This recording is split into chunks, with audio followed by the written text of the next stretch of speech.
In the dead of night, a cry for help cut through the quiet streets of Atlanta, and what officers found inside a suburban home would challenge the truth as everyone claimed to know it.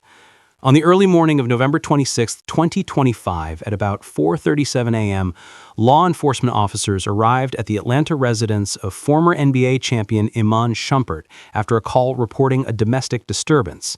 Inside the home was a woman identified as Joanna Donnejour, described in police records as a visitor. She told officers that earlier in the evening, she and Shumpert had engaged in a heated argument after she confronted him over communications with another woman. Donnejour alleged that during that argument, Shumpert forcibly removed her from the bedroom, dragging her by her wrist and foot toward the stairs, she claimed. She said he also struck her and demanded that charges be filed. While officers were on the scene, another woman present offered a different version. According to that witness, there had indeed been a verbal dispute, but when Shumpert moved to remove Donnejour, he only grasped her wrist to guide her out and did so in a manner she described as not aggressive. Police examined Donnejour carefully. They noted no visible injuries, no bruises, no marks, no signs of trauma. With the conflicting accounts and absent physical evidence, they concluded there was insufficient basis to file charges. The matter was closed the same night. Shumpert, who is 35 years old, issued a statement describing the woman as a visitor, saying he and friends were at home when he observed what he believed was damage to his personal property.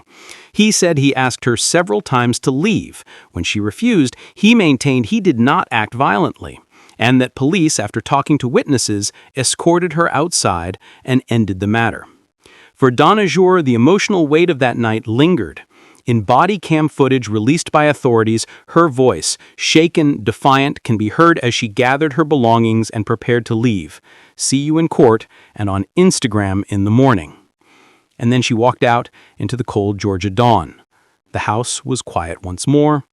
The suitcase was still on the curb.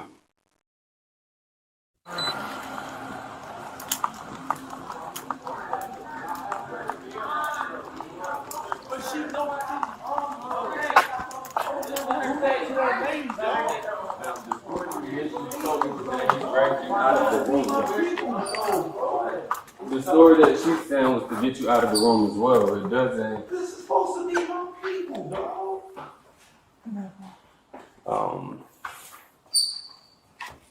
She's saying that he had the initial story said he didn't hit her, but that he dragged her out of the room, trying to get her to leave. She won't leave the residence. They're saying she had a ride, but she refused to get in the ride.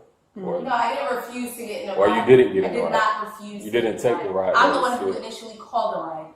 In the hours that followed Joanna Donnejour's departure from the scene, officers began documenting every detail of their response, piecing together a timeline meant to preserve whatever truth could still be captured before memories shifted with the morning light. What emerged in those records was a portrait of a household on edge, not because of what could be seen, but because of what was said, how voices cracked, and how tension lingered between every statement. Bodycam recordings from officers show them stepping into the dimly lit foyer of the home, where the remnants of the night's argument still clung to the air. Furniture was undisturbed. No overturned objects, no chaos. Just an unusual quiet, interrupted only by Shumpert's controlled breaths as he explained his side of events. Officers noted the steadiness of his tone. He met their questions without hesitation, pointing out where he stood during the dispute, where she refused to move, and where he claimed she had ignored multiple requests to leave. A responding officer's log reflects how the conversation gradually shifted from accusation to exhaustion. Shumpert, still in casual clothing, described the frustration of discovering property he believed she had damaged. Though the report does not detail the specific items, his remarks suggested that the disagreement had escalated only after repeated attempts to defuse the situation had failed. The officers, following procedure, pressed him on every detail: the distance between them during the confrontation, whether physical force was used, how much contact occurred and for what purpose. He maintained the same account. The only contact was his hand closing around her wrist to escort her out when she refused to go. Meanwhile, another set of officers remained outside with Joanna. Their body cams captured the tremor in her words, the emotional strain etched across her face as she recounted what she believed had happened. Though police observed no injuries, her voice carried the weight of someone who felt unseen. She gestured toward the driveway light, insisting she remembered every second of the struggle. She insisted she had been pulled, that she felt overwhelmed, that she wanted justice. But even in her anger, there was fatigue, the kind that settles in when adrenaline fades, and the reality of being alone outside someone else's home begins to sink in. The witness who had been inside the home was interviewed a second time that night. Officers asked her to walk through the moment again, step by step, seeking inconsistencies or any sign of escalation they might have missed. She described the argument as abrupt, the tension rising in minutes rather than hours. She spoke of Joanna refusing to leave after a disagreement about messages Shumpert had received. She described Shumpert's movements as firm but controlled, the kind of assertiveness used to remove someone from a private space, not the force of an attack. The officers pressed her several times, asking if she had seen a hit, a drag, a moment of violence. Each time the answer remained the same: she hadn't. When the officers reconvened near their patrol vehicles, they reviewed the statements together, evaluating them against department procedures for domestic dispute calls. The conclusion was clinical but decisive. Nothing observed, nothing documented, and nothing within the witness accounts justified an arrest. It was a decision made in accordance with protocol, but not without an awareness that such decisions rarely silence the emotional aftermath they leave behind. As dawn approached, Shumpert stood at the doorway, watching the last patrol car idle before leaving. His posture was tense, his hands pressed into his pockets, the exhaustion settling into his shoulders. Inside the house, lights were still on, casting long shadows across the quiet hallway where the argument had erupted only hours earlier. It was a place unchanged, but no longer untouched. Joanna, escorted off the property, waited on the opposite curb with her bags beside her. She kept glancing back toward the house, not with defiance now, but with the look of someone replaying every word, every movement, wondering how the story would sound once it reached the world outside that street. Her final words had been a promise, one she fully intended to keep. But promises spoken in the aftermath of conflict often transform once the sun rises. When officers cleared the scene, the tension did not. What remained was a fractured night divided by conflicting truths. And as the reports found their way to public record, the world prepared to examine them, piece by piece, searching for clarity where none had been found in the moment. He got upset, not me. Okay. I understand the story clear. You want to run back your camera that you have It's running? all on camera, so Yes, I'll go back please to run the it back. I got you. Be mindful of what you're doing. You're a cop. This is your job. It's all recorded. Be mindful, so don't make a anything. Okay. It's recorded like you said. Yes. And how far is it right? You haven't taken down a statement, did you? It's on the camera. We don't have to physically write anything down. We can Okay. watch it when we get in the car. Okay.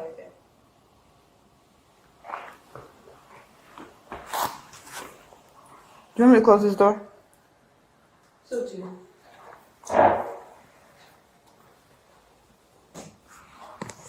I have never. I don't know if you've ever in your life been dragged by your hands and your feet out of your own will. I don't know if you've ever been in that situation, but that's not okay. What's a good If that's contact number lawful, for you? I don't know. Is that lawful? What's a good contact phone number for you, Miss Joanna? Is that lawful? I'm asking you a question. Is it lawful for him To be remove dragged from by the your room? hands and your feet.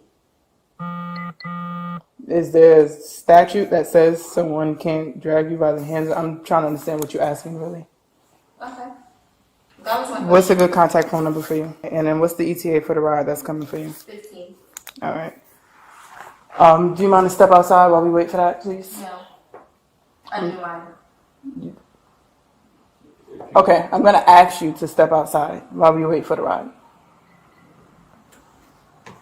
Miss, can you step outside while we wait for the ride? It's raining. It's not raining. Okay, but I'm in my pajamas. It's not raining. There's a porch that's covered right here. This is now my second time asking you. So you're gonna remove me? Yes. Can we step outside onto the porch while we wait for the ride? So this way we can de-escalate everything that's going on here. You're telling your story. You're upset. Tensions are high. I'm going to ask that you please step outside with us. Okay, remove me. Thank you. I promise you this. No, you can remove me. I promise this is gonna be out of in 2 seconds. Please. No, let me stand outside. Let them do exactly what Let's do it. Come on. Let's do At it. the same time, they don't have to be aggressive. I'm not tripping. No, let's do Take it. a second Put me outside for 10 minutes, 15 minutes until my I car just comes. don't I want don't care. nothing to go left. That's all. Please. Please don't let nothing go left. We were just standing outside with them, right? I know, but I just don't. She talking about remove me. Please, bro. I just don't want no bull happening here, please. I don't want to take the touch of this. I know. I just don't want nothing to go left. She need to wait on her ride. She can wait on her ride. Please don't let nothing go left here, bro. I don't want nothing going left. I can't handle it right now, man. Just can't handle it. I ain't gonna lie to you.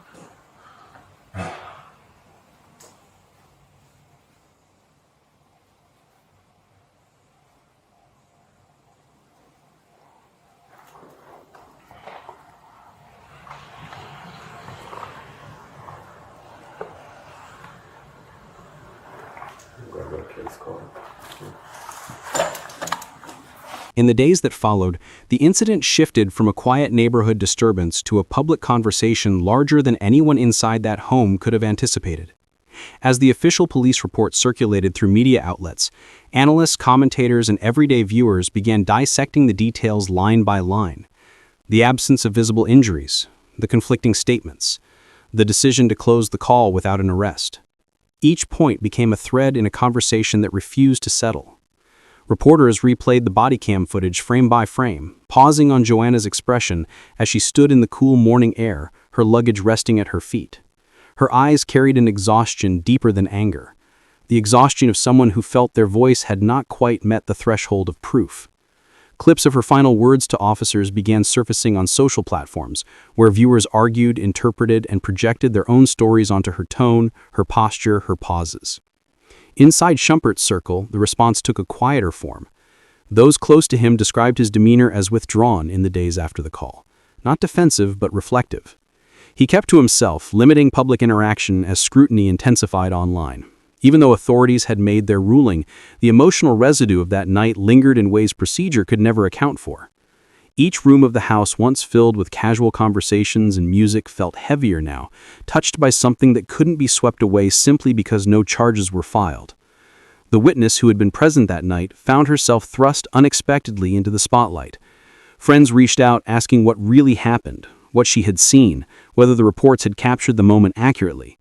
She responded the same way each time, that her statement had been honest, that she had described only what she witnessed, and that beyond that, she could offer nothing more. Yet even as she clarified her role, the weight of being the only person aside from them who had seen anything began pressing on her chest in quiet moments. Law enforcement supervisors reviewed the handling of the call internally, as they do with all domestic disturbance responses involving public figures. The officer's conduct was evaluated, the timestamps examined, and the recorded statements compared with policy. Every detail aligned with protocol, yet even within the department there was an understanding of the emotional complexity such calls carry, how two people can stand in the same hallway, inches apart, and walk away believing entirely different truths. Meanwhile, Joanna's life outside that night moved forward with a visible tremor.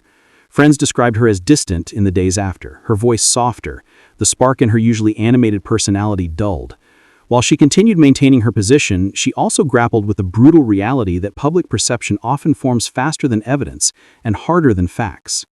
People online scrutinized her words, her appearance, even her posture in the footage, forgetting that emotional pain does not always leave a mark. The story continued to expand despite official closure, shifting into the realm of discussion where facts and feelings intersect. Commentators debated the broader themes raised by the case, how emotional conflict can escalate, how miscommunication can reshape an entire moment, and how the truth of a night is sometimes buried beneath the limits of what can be proven. But beyond all the noise, the most haunting thread lingered in the emotional aftershocks felt by everyone who had been present that night. A house that had once been a refuge now carried silence like a weight. A witness who had believed she was only staying for a casual visit now reevaluated every second she had observed. A woman stood at the intersection of belief and disbelief, her account questioned in ways she never expected. And a man watched his name circulate through headlines again, not with triumph, but with the uneasy tension that follows any public dispute, especially when involving people and emotions no report could fully capture. In the weeks that followed, the shock of the incident began to settle into something far more reflective. Each person involved moved forward in a different direction, but the echoes of that early morning continued to ripple quietly beneath the surface. For investigators, the case file became one more entry in a system built to document events, but not the emotions behind them. Still, the officers who had responded that night found themselves revisiting their Bodycam recordings, not to reconsider their decision, but to understand the human contours of the moment. There was the tremble in Joanna's breath as she tried to articulate her fear, the guarded steadiness in Shumpert's voice as he attempted to explain his version, the witness's subtle unease as she balanced honesty with the weight of knowing her words carried consequences. Details that couldn't alter the official outcome, but lingered in memory all the same.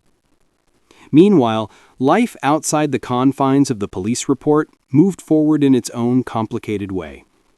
Shumpert resumed his routines with a noticeable stiffness, a man trying to reclaim normalcy while carrying the residue of public judgment. Every time his name surfaced online, he braced himself, not for new allegations, but for the endless wave of commentary from people who had only seen slivers of a much larger picture. Even small moments like stepping into a grocery store or answering his phone felt heavier now, as though the world viewed him through a lens he had never agreed to wear. Joanna, too, felt the fallout in ways that stretched far beyond that driveway. Her days became quieter, her nights restless. She replayed the incident in fragments, the argument, the walk outside, the flashing lights, the cold air that stung her skin as she stood alone waiting. It wasn't the lack of injuries that haunted her, but the sense that something deeply personal had unfolded in a space where she suddenly felt invisible. She confided in friends that it wasn't just the incident that hurt, it was the feeling that her voice, her fear, her perspective had dissolved against the unforgiving metrics of evidence and procedure. The witness who had been inside the home tried returning to her normal life, but she found herself startled by sudden questions from acquaintances or by recognizable headlines appearing on her phone. She had never expected to be a figure in someone else's story, especially not one so emotionally charged. Even though she stood by her account, she often wondered whether any retelling, hers or anyone's else, could truly capture the layers of emotion that had filled that house. And beyond the personal struggles, public debate intensified. Commentators framed the incident as a mirror to the larger complexities of domestic conflicts, situations where emotions surge, where memories clash, and where truth becomes fragmented between perception and proof. Online discussions grew loud, but beneath the noise, a quieter question lingered. What really happens to the people caught in these moments after the headlines fade? As winter settled over Georgia, the home where everything unfolded grew still again. The hallway lights that had illuminated the argument stayed off now, untouched for days at a time. The rooms felt different, not because of what had happened inside them, but because of what the world now associates with them. A place once filled with music, laughter, and routine now carried the soft weight of a night that none of them could entirely leave behind. And perhaps the most heartbreaking truth was that each person was left with their own version of healing, their own version of hurt, their own version of the night. 3 accounts, 1 incident, and a world watching from the outside, searching for clarity where emotion, memory, and circumstance collided. As this chapter closes, one thing remains clear. Stories like this extend far beyond official reports. They live in the people who experience them, in the echoes of their voices, in the silence that followed. And if you want to continue exploring real cases with depth, compassion, and truth, subscribe to Crime Scene 24/7.